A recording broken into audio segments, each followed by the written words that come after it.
Halo guys, apa kabar semua? Semoga selalu sehat dan selalu dalam lindungan Tuhan. Catur adalah permainan pikiran yang dimainkan oleh dua orang. Mereka yang terlibat dalam permainan ini harus mampu berpikir panjang sebelum mengambil satu tindakan. Dimainkan pada papan yang terdiri dari 8 lacur dan 8 baris kotak berwarna hitam putih secara berselang-seling. Setiap bidak catur memiliki gerakan yang unik, namun satu yang cukup istimewa adalah bidak yang disebut sebagai raja. Bidak ini dapat bergerak satu petak ke segala arah. Selain itu, raja juga memiliki gerakan khusus yang disebut rokade yang turut melibatkan sebuah benteng. Kehidupan layaknya permainan di papan catur. Untuk menang, kita perlu memikirkan secara matang langkah selanjutnya dan mengikuti aturan permainan. Memang masing-masing kita memiliki bidak raja, namun bagaimana kita akan menggunakannya semua kembali pada pilihan kita.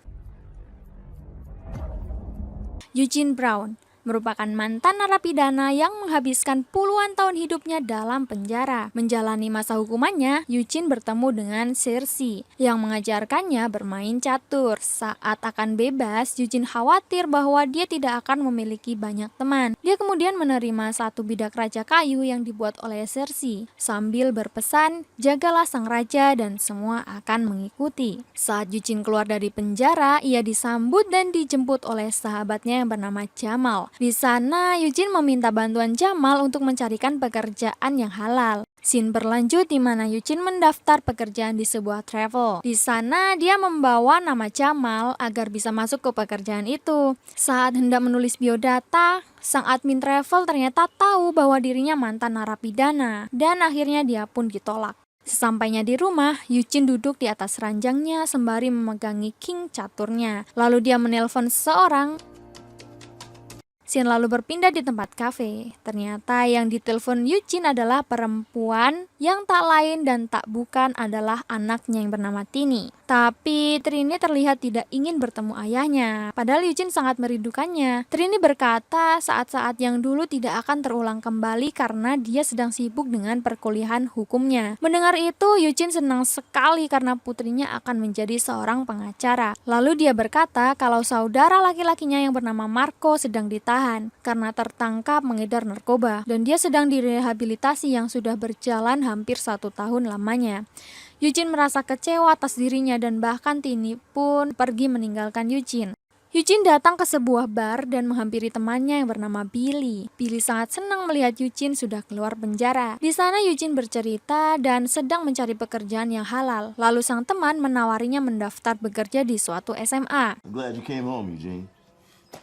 Singkat cerita, Eugene pergi ke sekolahan yang dimaksud temannya itu untuk mendaftar pekerjaan. Di formulir, dia berbohong tentang dirinya yang pernah menjadi narapidana. Dia berkata kepada kepala sekolah bahwa dia orang yang pekerja keras, disiplin, dan jujur. Dia juga mau menerima gaji berapapun yang akan diberikan. Dia pun diterima bekerja di SMA tersebut.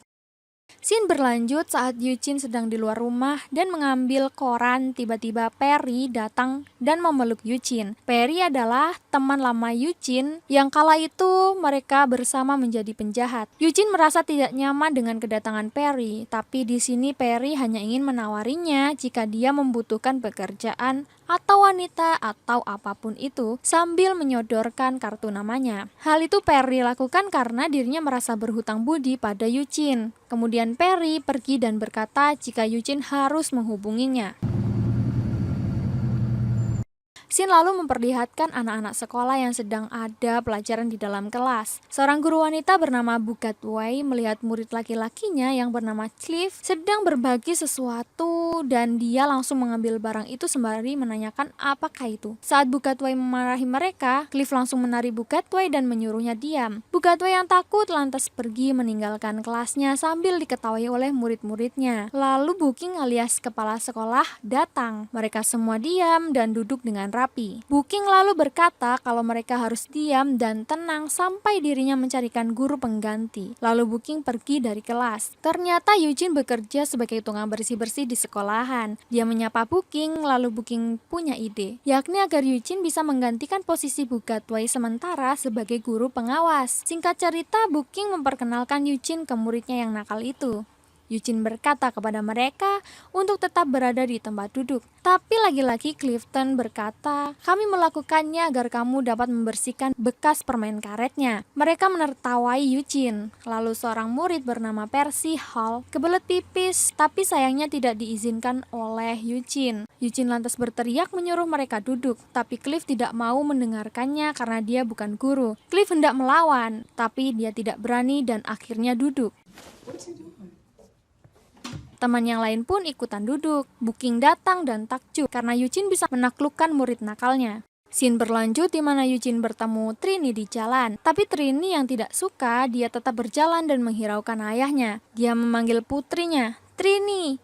Tapi ternyata nama aslinya itu bukan Trini, melainkan Katrina. Lalu Eugene berkata kalau dia sekarang bekerja di bekas sekolahan anaknya. Dia mengakui kalau dirinya memang banyak kesalahan, tapi dia berusaha memperbaikinya. Ya, tapi Katrina tak menghiraukan ayahnya dan langsung pergi meninggalkannya. Eugene dipercaya Booking untuk menggantikan guru pengawas lagi. Dia pun masuk ke kelas dan semua murid duduk kembali. Lalu Eugene akan mengajari cara bermain catur. Tapi mereka merasa tidak pantas bermain dengan tukang bersih-bersih. Lalu Percy menantang Eugene bermain kartu. Tapi Eugene memberikan pilihan. Jika Percy menang, mereka boleh melakukan apa saja yang mereka inginkan. Tapi jika mereka kalah, mereka harus mau diajari bermain catur. Find the red ace. Huh? Aim. Don't you worry about me seeing it. One more shot? Yeah. Aim.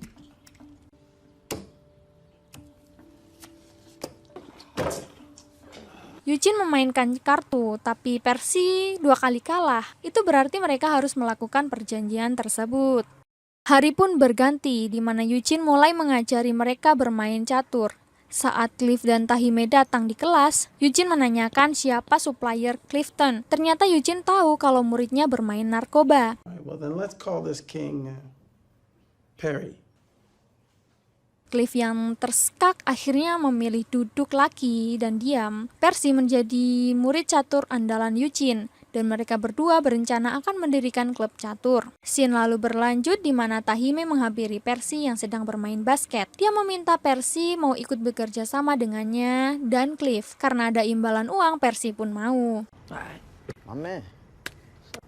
Eugene dipanggil Booking ke ruangannya. Ternyata Booking sudah mengetahui kalau Eugene adalah mantan narapidana. Booking tidak dapat berbuat apa-apa kecuali harus memecatnya. Ya mau diapa, itu sudah menjadi peraturan sekolah yang tidak diperbolehkan mantan narapidana bekerja di sana. Eugene keluar ruangan dengan kesal.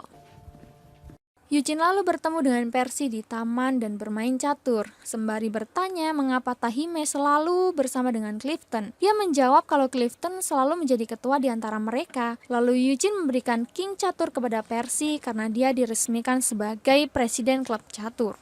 Singkat cerita, Eugene dan Percy sudah mengontrak sebuah rumah untuk klub catur mereka.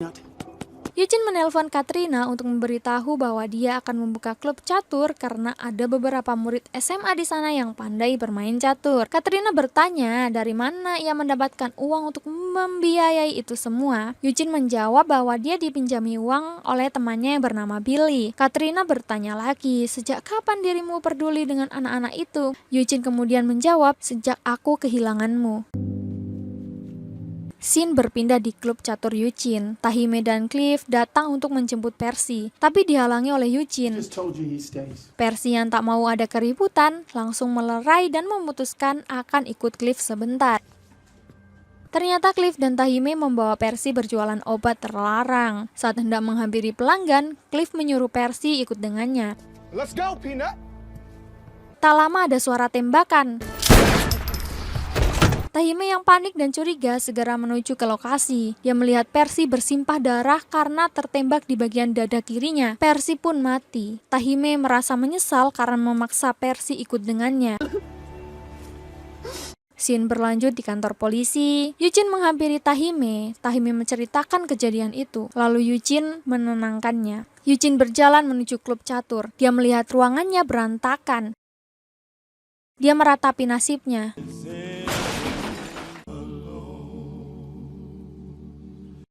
Katrina datang dan bertanya kepada ayahnya. Eugene merasa bersalah atas kematian Percy. Katrina menghiburnya dengan mengatakan, "Kamu tahu, untuk pertama kalinya aku merasa bangga padamu karena sudah melakukan sesuatu di sini." Tapi Eugene berkata, "Mereka menganggapku gila, bahkan kakakmu juga." Tiba-tiba Tahime datang dan mengatakan kalau Eugene tidak gila. Yang gila adalah Clifton. Lalu dia memberikan king catur kepada Eugene dari tangan Percy sebelum polisi datang menghampirinya. Tahime lantas mengajaknya untuk membereskan ruangan klub, dan anak buah Eugene menempelkan brosur komunitas di semua tempat. Anggota komunitas itu mulai banyak. Booking pun datang untuk melihat. Dia merasa terinspirasi. Dia berkata bahwa anak-anak ini membutuhkanmu. Eugene berjalan dengan putrinya. Katrina berkata bahwa kakaknya Marco akan pulang 1 minggu lagi. Eugene sangat senang, dan Eugene merayu Katrina agar dia bisa bersama menjemput Marco. Sunday.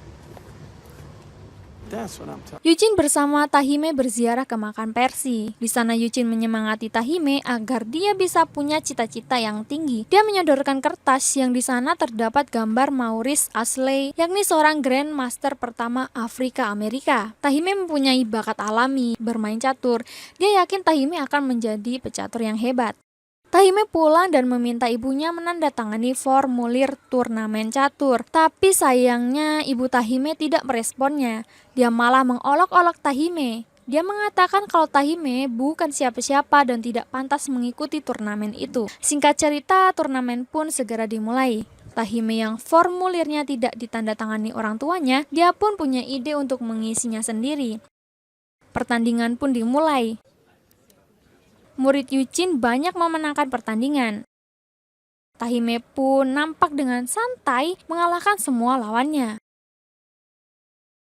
Tahime pun masuk babak final, di mana dia dengan percaya diri mampu mengalahkan lawan terakhirnya. Saat baru saja senang dengan kemenangannya, tiba-tiba seorang ketua perlombaan datang dan berkata bahwa Tahime telah memalsukan formulirnya sehingga dia didiskualifikasi. Tahime sedih dan merasa kecewa. Dia pun pergi. Eugene pergi mencari Tahime. It's Mr. Brown, Tahim.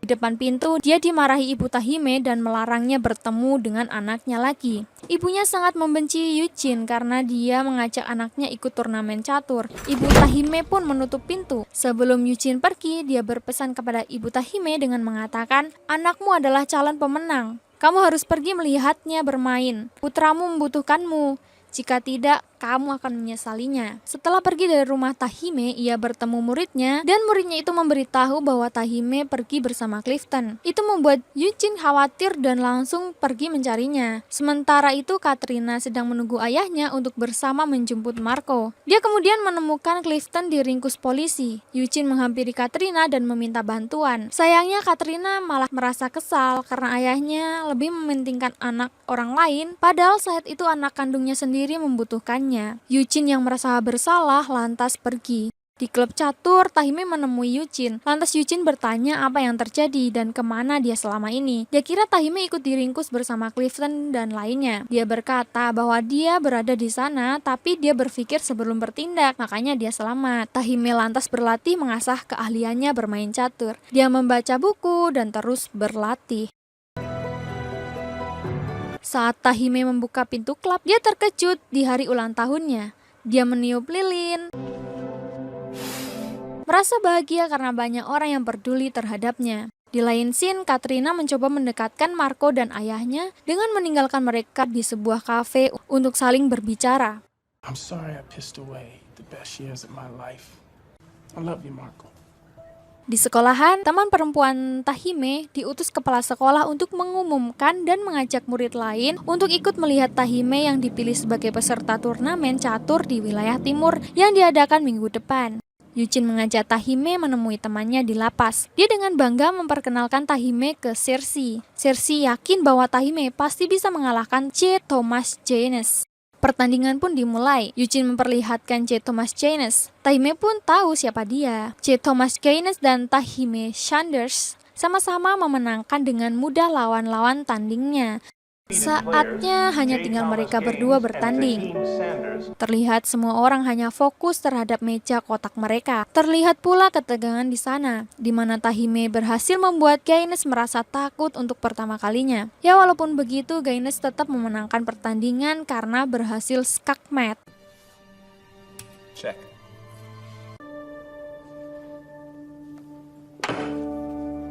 Ruangan pun semakin hening, tapi tiba-tiba seorang dari belakang bertepuk tangan. Itu adalah ibu Tahime. Dia datang di acara besar anaknya itu untuk mensupportnya. Dia merasa bangga anaknya berhasil menjadi pecatur hebat. Tahime mengambil pialanya. Yuchin mendapat tawaran dari Nona Daniel Northside dari Urban Lengu agar Tahime mendapat beasiswa kuliah. Hey, that's the first time I've been scared all year.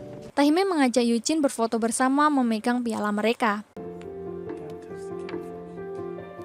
Katrina membawa Marco menemui ayahnya di klub catur. Marco ternyata sudah memaafkan ayahnya, dan mereka saling berpelukan. Dan film pun berakhir.